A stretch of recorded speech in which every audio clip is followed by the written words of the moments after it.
মহিলা সমিতিতে যা হয়, আমরা সাধারণত হল বরাদ্দের যে নিয়ম, যে যদি এপ্রিল মাসে শো হয় তাহলে মার্চ মাসে তার জন্য অ্যাপ্লাই করতে হয়। তো যথারীতি আমরা মার্চ মাসের 10 তারিখের মধ্যে আমরা ডেট চেয়ে 10, 11, 12 মোস্ট প্রবাবলি আমরা চেয়েছিলাম।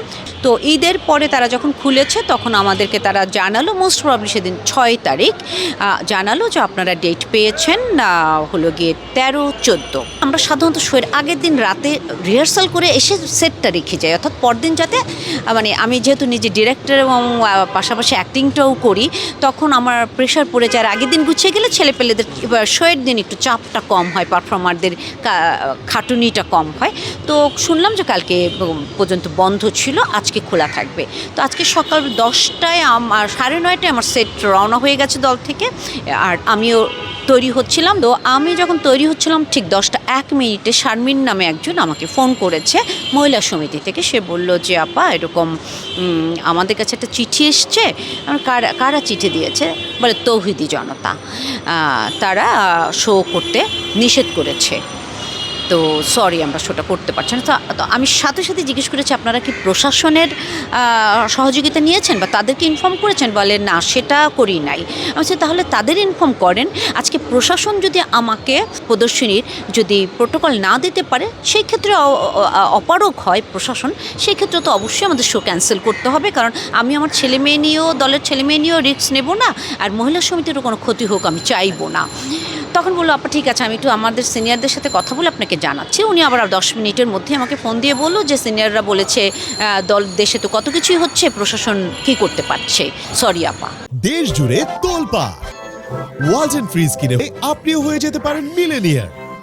যেহেতু আমাদের অনেক 70% টিকিট আমাদের বুক হয়ে গেছে 13-14 মিলিয়ে, আমি তো এর মধ্যে আমার প্রতিবাদটা বা আমাদের যে শো ক্যান্সেল হয়েছে এটা আমি ফেসবুকে দিয়েছি, এবং আমি সরওয়ার ফারুকী উপদেষ্টা, সংস্কৃতি উপদেষ্টা সরওয়ার ফারুকীকে একটা খোলা চিঠি ফেসবুকে দিয়েছি।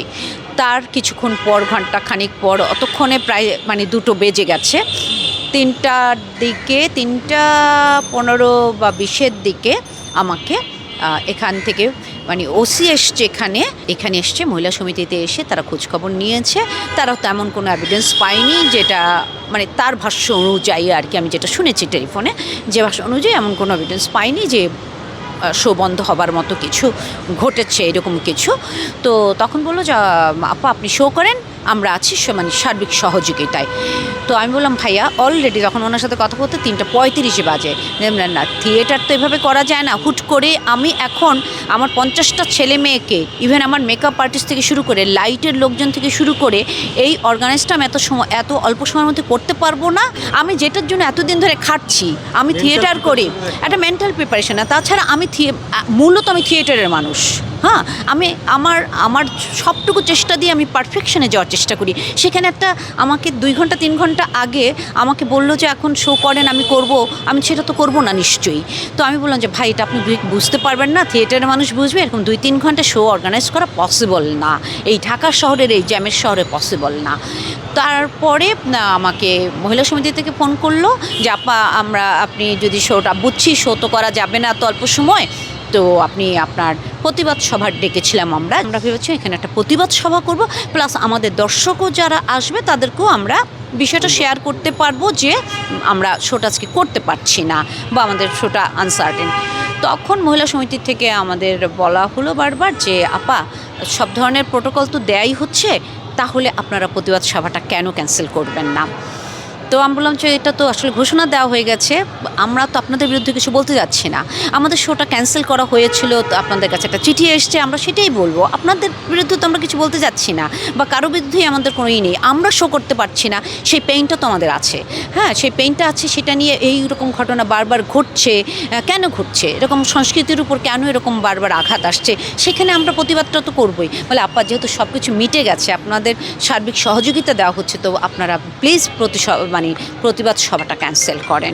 তখন আমি প্রতিবাদ সভাটি মানে ভাবলাম রাষ্ট্রের প্রশাসন যখন বলে যে আমরা দায়িত্ব নিচ্ছি, তখন আমি প্রতিবাদ সভাটা চালিয়ে যাওয়া মানে রাষ্ট্রের বিরুদ্ধে কথা বলা। এটা না ভীষণ রহস্য লাগে আমার কাছে, যেমন আমার কাছে ফানিও লাগে যে আজকে কিন্তু যেই সিচুয়েশন তৈরি হয়েছে, আজকে একটা যে কোনো টোকাই ছেলে এসেও ফান করে ভাবতে পারে যে এই দেখ শোটা ক্যান্সেল করি কীভাবে। একটা চিঠি দিল আর তৌহিদি জনতা বলল, তারা আদৌ তৌহিদি জনতা কি না বা কী, মানে যে কেউ যে কোনো মুহূর্তে এই কাজটি করতে পারে। এটা কঠোরভাবে যদি আমরা প্রতিবাদ না করতে পারি, কঠোরভাবে এটাকে যদি আমরা আমাদের রাষ্ট্র দমন না করতে পারি, তাহলে এই অবস্থাটা চলতে থাকবে। হয়তো তৌহিদি জনতা করেইনি এই কাজটা, হয়তো কেউ জানেন এরকম। আমার এটা মনে হয় আজকাল যে কেউ ফান করেও কাজটা করতে পারে, যে দেখতো শোটা কেমন করে ক্যান্সেল করে দিতে পারি, এরকম। কিন্তু এখন এই বিষয়টা কিন্তু এই পর্যায়ে চলে গেছে রাষ্ট্রে, এরকম একটা পর্যায়ে যেতে দেয়া একদম অনুচিত। আমাদের প্রত্যেকের সচেতন হওয়া উচিত। এই কারণে এসব নানা কারণেই আমরা প্রতিবাদ সভাটা করতে চেয়েছি। আমাদের আগামীকাল 14 এপ্রিল কিন্তু এই আরেকটি শো হবারই কথা আছে এবং সেটি যথারীতি হবে, এবং আজকে যে শোটি হবার কথা ছিল সেটি 15 তারিখ হবে। এখন দর্শকদের সাথে আমরা অ্যাকোমোডেট করার চেষ্টা করব যে যারা আজকের ডেটটি নিয়েছিল তারা যেন 15 তারিখের ডেটটি নেয়, এবং 14 তারিখের সাথেও যদি কিছু মানে আমরা অ্যাডজাস্ট করতে পারি সেটা আমরা করব।